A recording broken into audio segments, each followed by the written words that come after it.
Hello friends, welcome to परीक्षा ई classes. आज हम पढ़ने वाले हैं क्रिया, परिभाषा, भेद एवं उदाहरण। इससे पहले हम हिंदी में वर्णमाला, संज्ञा, सर्वनाम और विशेषण कंप्लीट कर चुके हैं। अब हम आज पढ़ेंगे क्रिया, जिसके बारे में हम जानेंगे उसकी परिभाषा, भेद एवं उदाहरण। वीडियो आप पूरा देखिए ताकि आपको क्रिया का एक भी प्रश्न ना छूटे जो भी प्रश्न पत्र में आते हैं।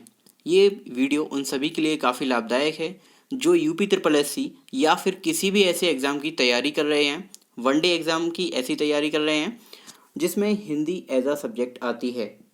इसलिए यदि आपको हिंदी में सारे प्रश्न करने हैं बिना कोई प्रश्न छोड़े तो आप ये वीडियो ज़रूर देखिए। चलिए देखते हैं क्रिया के विषय में। क्रिया, जब वाक्य में किसी कार्य के करने या होने की जानकारी होती है तो उसे क्रिया कहते हैं। क्रिया से किसी कार्य के करने या होने का बोध होता है। प्रत्येक वाक्य में क्रिया का होना जरूरी होता है। आगे देखेंगे, क्रिया के बिना वाक्य अपना पूर्ण रूप नहीं ले पाता है।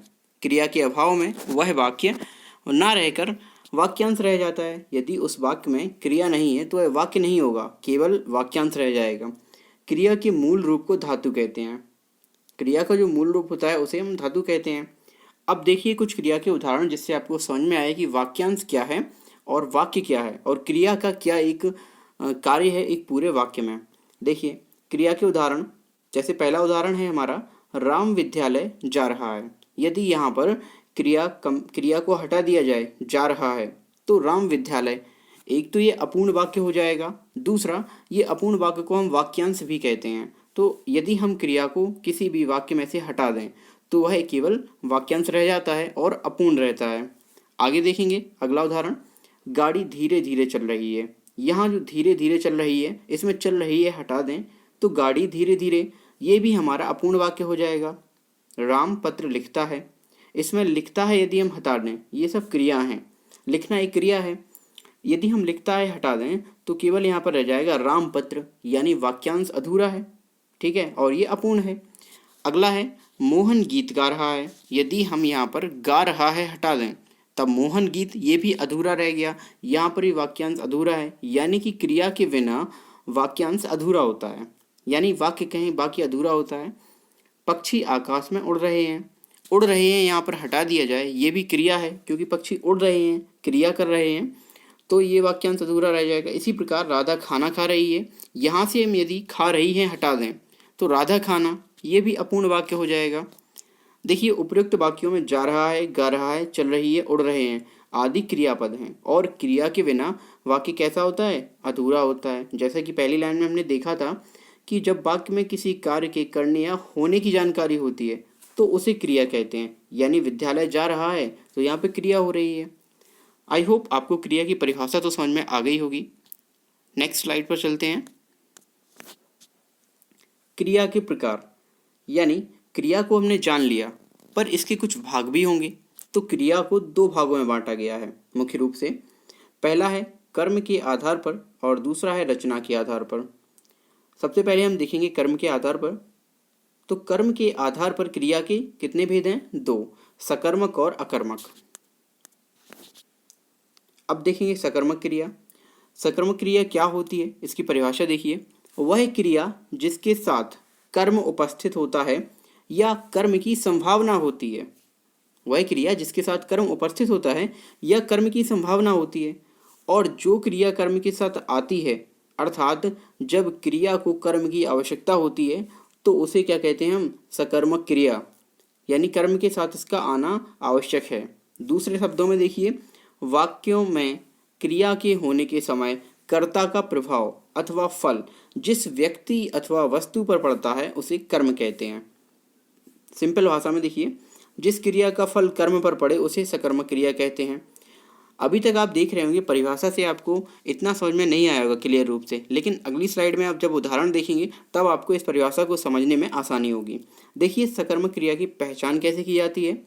क्या और किसको जैसे प्रश्नों के जवाब मिलने से इसकी पहचान होती है। यानी यदि आप क्या और किसको जैसे प्रश्न करेंगे तो जो जवाब मिलेगा वही हमारी सकर्मक क्रिया होगी। देखिए उदाहरण, राम फल खाता है। राम क्या करता है? राम फल खाता है। क्या आ गया इस यहाँ पर? इसके बाद सीता गाना गाती है। सीता क्या करती है? यहाँ आप क्या और क्यों जैसे शब्दों का प्रयोग करेंगे तो उनसे जो जवाब प्राप्त होगा वो हमारी सकर्मक क्रिया होगी। सीता क्या करती है? गाना गाती है। सोहन पढ़ता है। राम के द्वारा लिखा गया। किसके द्वारा? यहाँ आ गया किसको, किसकी, किसके, इनके प्रयोग के द्वारा भी हो जाएगा। किसके द्वारा लिखा गया? तो राम के द्वारा लिखा गया। अध्यापिका पुस्तक पढ़ा रही हैं। अध्यापिका क्या कर रही हैं? पुस्तक पढ़ा रही हैं। माली ने पानी से पौधों को सींचा। माली ने क्या किया? पानी से पौधों को सींचा। श्याम फिल्म देख रहा है। श्याम क्या कर रहा है? फिल्म देख रहा है। नौकरानी झाड़ू लगा रही है। नौकरानी क्या कर रही है? यहाँ पर झाड़ू लगा रही है। तो ये हमारी सकर्मक क्रिया कंप्लीट होती है यहाँ पर। इसके बाद है सकर्मक क्रिया के भेद। तो सकर्मक क्रिया के भी भेद हैं। पहला है हमारा एक कर्मक क्रिया और दूसरी है द्विकर्मक क्रिया। एक कर्मक क्रिया में देखेंगे, जिस क्रिया में एक ही कर्म हो तो वह एक कर्मक क्रिया कहलाती है। जैसे तुषार गाड़ी चलाता है। यहाँ पर ध्यान दीजिए, तुषार क्या करता है? गाड़ी चलाता है। केवल एक कर्म कर रहा है तुषार, यहाँ पर गाड़ी चला रहा है। इसमें चलाता क्या है? क्रिया है, और गाड़ी क्या है? कर्म है। तो ये एक ही है, अतः यह एक कर्म क्रिया के अंतर्गत आएगा। अब देखेंगे द्विकर्मक क्रिया। जिस क्रिया में दो कर्म होते हैं, सिंपल सा, वह द्विकर्मक क्रिया कहलाती है। पहला कर्म सजीव होता है और दूसरा कर्म इसमें निर्जीव होता है। ये चीज़ आपको ध्यान रखनी होती है। पहला कर्म इसमें क्या, पहला कर्म जो है वह सजीव होगा और दूसरा कर्म निर्जीव होगा। जैसे श्याम ने राधा को रुपए दिए। पहले तो श्याम ने, ये तो कर्ता हो गया। राधा एक कर्मक क्रिया और रुपए दिए हो गया दो कर्मक, यहाँ पर द्विकर्मक क्रिया हो गई। पहला राधा यहाँ पर सजीव है और रुपए हमारा निर्जीव है। देखिए ऊपर दिए गए उदाहरण में देना क्रिया के दो कर्म हैं, राधा एवं रुपए, अतः यह द्विकर्म क्रिया के अंतर्गत आएगा। सजीव और निर्जीव भी मैंने आपको बता दिया। अब देखिए दूसरा प्रकार अकर्मक क्रिया। परिभाषा, अकर्मक क्रिया में क्रिया के साथ कर्म अनुपस्थित होता है और क्रिया का फल या प्रभाव कर्ता पर पड़ता है। ठीक है, किस पर पड़ता है? कर्ता पर पड़ता है। ठीक इसके विपरीत, जबकि सकर्मक क्रिया में क्रिया का जो प्रभाव है किस पर पड़ रहा था? कर्म पर, और यहाँ पर अकर्मक क्रिया में जो क्रिया का प्रभाव है वो पड़ेगा कर्ता पर। अगला देखेंगे, वाक्य में जब क्रिया के साथ कर्म नहीं होता तो उस क्रिया को अकर्मक क्रिया कहते हैं। वाक्य में क्रिया के साथ क्या नहीं होना चाहिए? कर्म, तो वह जो क्रिया होगी वह अकर्मक क्रिया कहलाएगी। दूसरे शब्दों में, जिन क्रियाओं का व्यापार और फल कर्ता पर हो वे अकर्मक क्रियाएं कहलाती हैं। ठीक है, देखिए इसका जो हम यदि संधि विच्छेद करें, आ प्लस कर्मक अर्थात कर्म रहित या कर्म के बिना जिन क्रियाओं के साथ कर्म ना लगा हो तथा क्रिया का फल कर्ता पर ही पड़े, कर्म पर ना पड़े, उन्हें अकर्मक क्रिया कहते हैं। अकर्मक क्रियाओं का कर्म नहीं होता है, जो देख लिया है हम लोगों ने। क्रिया का व्यापार और फल दूसरे पर ना पड़कर मूल रूप से कर्ता पर ही पड़ता है। ठीक है, यहाँ पर ये हमारी अकर्मक क्रिया की परिभाषा है। अब हम इसकी कुछ उदाहरण देखेंगे। जैसे राजेश दौड़ता है। कौन दौड़ता है? राजेश दौड़ता है। इसके बाद सांप रेंगता है। कौन रेंग रहा है? सांप रेंग रहा है। तो रेंगना किसके द्वारा किया जा रहा है? सांप के द्वारा। तो ये यहाँ पर क्या हो गया? कर्ता पर प्रभाव। पूजा हंसती है। मेघनाथ चिल्लाता है। रावण लजाता है और राम बचाता है। इन सभी में जो प्रभाव पड़ रहा है क्रिया का, वह सीधे सीधे तौर पर कर्ता पर पड़ रहा है, इसलिए यह एक अकर्मक क्रिया हो गई। जैसा कि आप ऊपर देख रहे हैं उदाहरणों में, दौड़ता है, रेंगता है, हंसती है, चिल्लाता है, बचाता है आदि वाक्यों में कर्म का जो अभाव है एवं क्रिया का फल किस पर पड़ रहा है? कर्ता पर ही पड़ रहा है, सीधे सीधे तौर पर कर्ता पर पड़ रहा है। अतः यह उदाहरण अकर्मक क्रिया के अंतर्गत आएंगे। अब देखते हैं अकर्मक क्रिया के, इसमें अकर्मक क्रिया के कोई भेद नहीं है। दूसरा प्रकार जो हमें जानना था, रचना के आधार पर। अभी तक हम कर्म के आधार पर क्रिया के भेद पढ़ रहे थे, सकर्मक और अकर्मक। अब रचना के आधार पर क्रिया के भेद पढ़ेंगे। तो रचना के आधार पर क्रिया के चार भेद होते हैं। पहला है प्रेरणार्थक क्रिया। जिस क्रिया से यह ज्ञात हो कि कर्ता स्वयं काम ना करके किसी और से काम करा रहा हो। ठीक है, जहाँ पर कर्ता स्वयं काम ना करे, किसी और से करवाए, ये चीज़ का जो आभास है ना, पता है हमें क्रिया से लगना चाहिए, तो यहाँ पर प्रेरणार्थक क्रिया होती है। जैसे पढ़वाना और लिखवाना। अब इसके कुछ उदाहरण देखिए ताकि आपको अच्छे से समझ में आए। माता पिता अपने बच्चों से कार्य कराते हैं। माता पिता खुद कार्य नहीं करते, अपने बच्चों से कार्य कराते हैं या करवाते हैं। तो ये दूसरों से करवाया जा रहा है ना कार्य, तो यहाँ पर प्रेरणार्थक क्रिया होगी। अगला, सुनील अपने बेटे से काम करवाता है। यहाँ पर सीधा सीधा लिखा हुआ है सुनील स्वयं कार्य नहीं करता, वह अपने बेटे से काम करवा रहा है। तो यहाँ पर कर्ता खुद काम नहीं कर रहा, तो यहाँ पर भी प्रेरणार्थक क्रिया होगी। तीसरा है, अध्यापक बच्चों से पाठ पढ़वाता है। अध्यापक स्वयं पाठ नहीं पढ़ रहे हैं, बच्चों से पढ़वा रहे हैं, तो यहाँ पर भी प्रेरणार्थक क्रिया है। राधा कमल से सामान मंगवाती है। तो राधा किससे सामान मंगवा रही है? कमल से, खुद लेने नहीं जा रही है, यानी कर्ता द्वारा काम नहीं किया जा रहा है, दूसरे से काम करवाया जा रहा है। तो ये है हमारे प्रेरणार्थक क्रिया और उसके उदाहरण। इसके बाद दूसरा जो प्रकार है रचना के आधार पर, वह है नाम धातु क्रिया। ऐसी धातु जो क्रिया को छोड़कर किन्हीं अन्य शब्दों जैसे संज्ञा, सर्वनाम, विशेषण आदि से बनती है, तो वह नाम धातु क्रिया कहलाती है। देखिए उदाहरण, जैसे हाथ से हथियाना, बात से क्या बना? बतियाना, दुख से बना दुखना से बना दुखाना, और चिकना से बना चिकनाना, लाठी से लठियाना, लात से लतियाना, पानी से पनियाना, और विलग से विलगाना।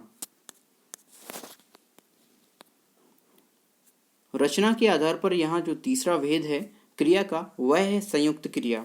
परिभाषा देखिए इसकी, ऐसी क्रिया जो किन्हीं दो क्रियाओं से के मिलने से बनती है, वह संयुक्त क्रिया कहलाती है। कैसी क्रिया? जो दो क्रियाओं के मिलने से बने। जैसे खा लिया, इसमें खाना भी हो गया और लिया भी हो गया। चल दिया, चल और दिया दो हो गई। पी और लिया, पीना और लेना दोनों हो गया। तो ये हमारी दो क्रियाओं के मिलने से बनने वाली क्रिया होती है, इसलिए इसे हम संयुक्त क्रिया कहते हैं। अब देखिए कुछ उदाहरण संयुक्त क्रिया के। मीराबाई स्कूल चली गई। ठीक है, मीराबाई स्कूल चली गई, चली और गई दोनों आ गए इसमें। इसके बाद वह खाना खा चुका, खा चुका, या फिर वह खा चुका, तो खा भी आ गया इसमें और चुका भी है। इसके बाद मीरा महाभारत पढ़ने लगी। मीरा क्या करने लगी? महाभारत पढ़ने लगी। यहाँ पढ़ना भी आ गया और लगी भी आ गया। इसके बाद है प्रियंका ने दूध पी लिया। दूध को पी और लिया, ये दो क्रिया यहाँ पर आ गई हैं। अगला है राहुल बाजार चला गया। राहुल बाजार चला गया यानी चला और गया दोनों यहाँ पर आ जाएंगे। मयंक ने नहा लिया है। देखो नहाना और लिया दोनों यहाँ पर आ गए, लिया है, तो ये भी हमारे किसके उदाहरण हो जाएंगे?